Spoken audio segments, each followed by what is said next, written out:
Security guard Marcus Johnson dropped his coffee mug when he saw a small shadow running through the corridor on the security cameras at 2:45 a.m. The school had been completely empty for 6 hours, but the image on the screen was crystal clear, the silhouette of approximately 8 to 9-year-old child running in panic through the main hallway. Marcus didn't know yet that he was about to face the dark past of Pinewood Elementary School. Pinewood Elementary School, located in the southwest area of Atlanta, Georgia, had been closed since 1987. In 2023, temporary security services were needed as part of a building renovation project, and 42-year-old Marcus Johnson took on this job. A former police officer, Marcus had been working security jobs to make ends meet after retirement. The night shifts at Pinewood seemed like an easy job: guard an empty building, do periodic patrols, and wait until morning. However, from his very first night, Marcus would realize this job wouldn't be easy at all. The events Marcus experienced at Pinewood Elementary confronted him with much more than just securing a building. The truth behind the tragic fire that occurred at this school 30 years ago would emerge through the horrifying details Marcus would discover during his night patrols, and with each passing night, the children's voices in the school would intensify. Marcus Johnson had served 20 years with the Atlanta Police Department, an experienced officer. After retiring in 2021, he wanted to live a quiet life with his wife, Linda. However, when his pension wasn't sufficient, he began taking temporary security jobs. The Pinewood Elementary School project was part of the City Council's school renovation program. The building had been empty for 36 years and would soon be demolished to build a new community center. Marcus's job was simple: stay in the building from 10 p.m. to 6 a.m., monitor security cameras, and do hourly patrols. On the first day, project manager Mrs. Thompson showed Marcus the building plan, and there was a detail that caught his attention. "Mr. Johnson, especially many of the classrooms on the second floor are in dangerous condition due to fire damage. I recommend you don't go up to that area."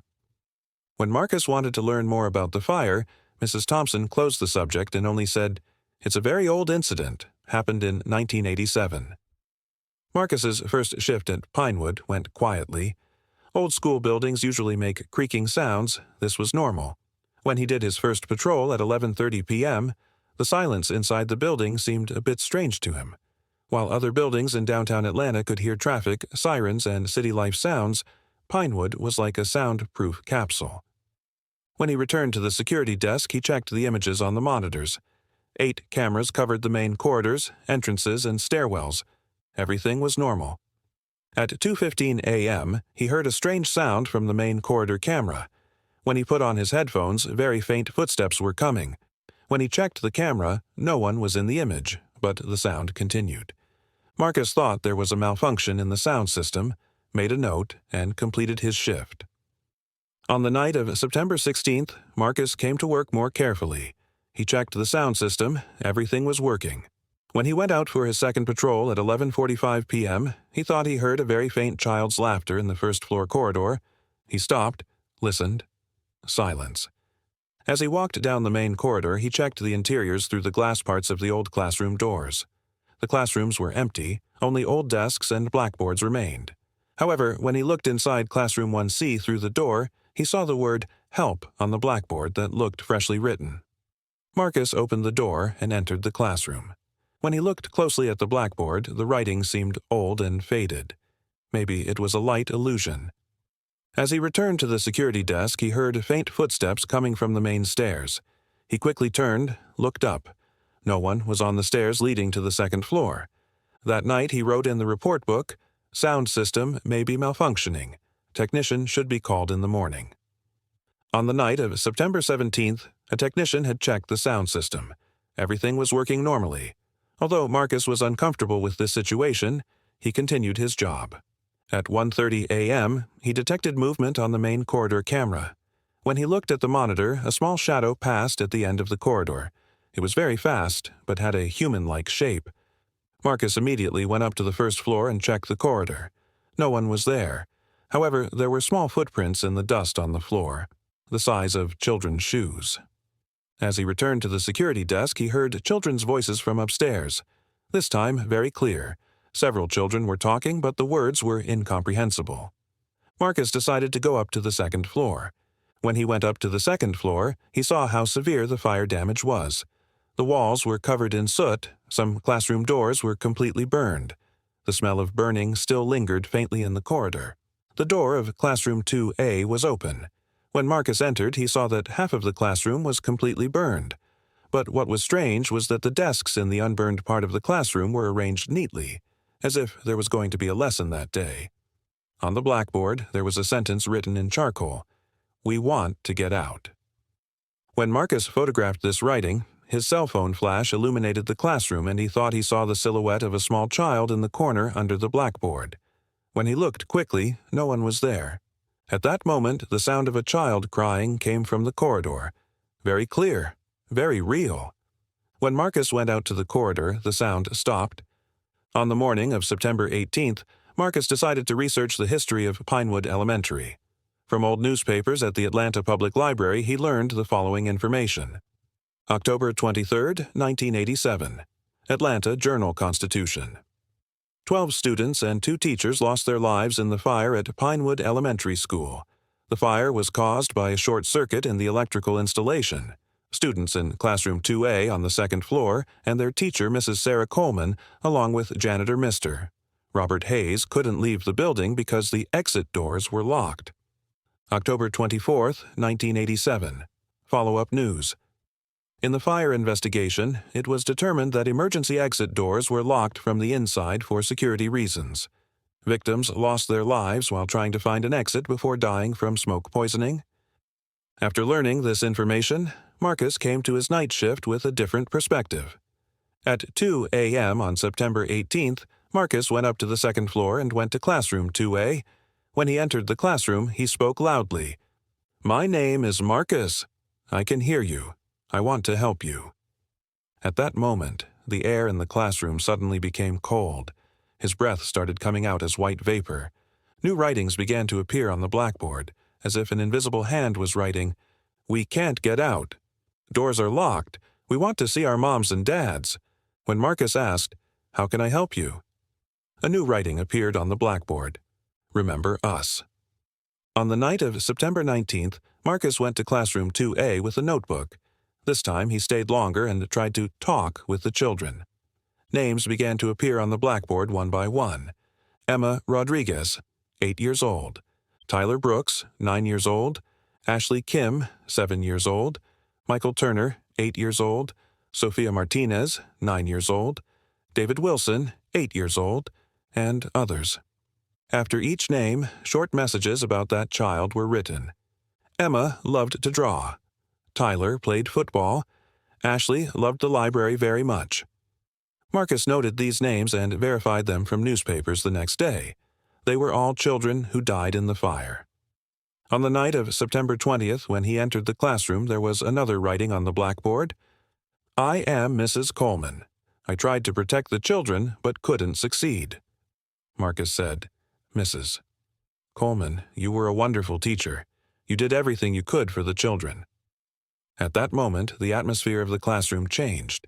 It felt warmer, more peaceful. A new message appeared on the blackboard. "We've been here for 36 years. We missed our families." Marcus asked, "What is the way to reunite with them?" "It's enough to know that you haven't forgotten us. A monument, a reminder." On the morning of September 21st, Marcus called Mrs. Thompson from the city council and told her what he had learned. Mrs. Thompson, who initially didn't believe, was surprised when she saw the details in Marcus's notebook. That evening, Mrs. Thompson, city council members, and some of the victim families came to the school. They held a memorial service together in classroom 2A. When Marcus entered the classroom that night, the children communicated with him one last time. "Thank you, Marcus. We are at peace now. You are a good person."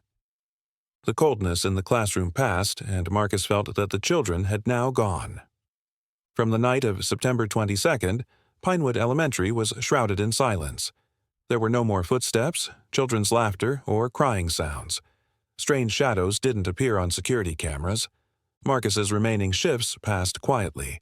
With Marcus's reports and family support, the city council decided to build a monument at the entrance of the community center to be built in place of Pinewood Elementary. The monument would include the names of 12 students and 2 adults who died in the fire, with this sentence below, Pinewood Elementary School. Our children and teachers lost on October 23, 1987 will be remembered forever. Marcus continued with other security jobs after his last shift at Pinewood. However, this experience deeply affected him. "I was scared at first," says Marcus, "but then I realized they just wanted to be remembered. They had been trapped there for 36 years. They just wanted to know that someone was thinking about them." When Marcus shared this experience with his wife Linda, Linda was initially skeptical. However, the details in Marcus's notebook and the City Council's monument decision convinced her. "What Marcus experienced was real," says Linda. "He's a reliable man, worked as a police officer for 20 years. He's not someone who would make up such things." Pinewood Elementary was demolished at the beginning of 2024. During demolition, workers saw traces of the fire on the second floor and remains of the emergency exit door security system. The community center construction was completed at the end of 2024. The monument at the entrance is decorated with flowers by victim families. Marcus attended the monument opening ceremony. That day, Jennifer Coleman Smith, daughter of Mrs. Coleman, was also present at the ceremony. "Thanks to what Mr. Johnson did, my mother and those children finally found peace," said Jennifer. "No one remembered them for 36 years. Marcus remembered them." Marcus Johnson's experience at Pinewood Elementary caught the attention of paranormal researchers in Atlanta. The Georgia Paranormal Research Society recorded this event as a resolved paranormal case. Researcher Dr. Patricia Williams says, "What Marcus experienced shows the connection of traumatic events with places and the healing power of remembering." Marcus continues to work on other security projects. However, the Pinewood experience changed him. "I now look at paranormal events differently," he says. "They're not always malicious. Sometimes they just need to be remembered, understood." The story of Pinewood Elementary shows how forgotten tragedies continue to live and how an empathetic approach can be healing.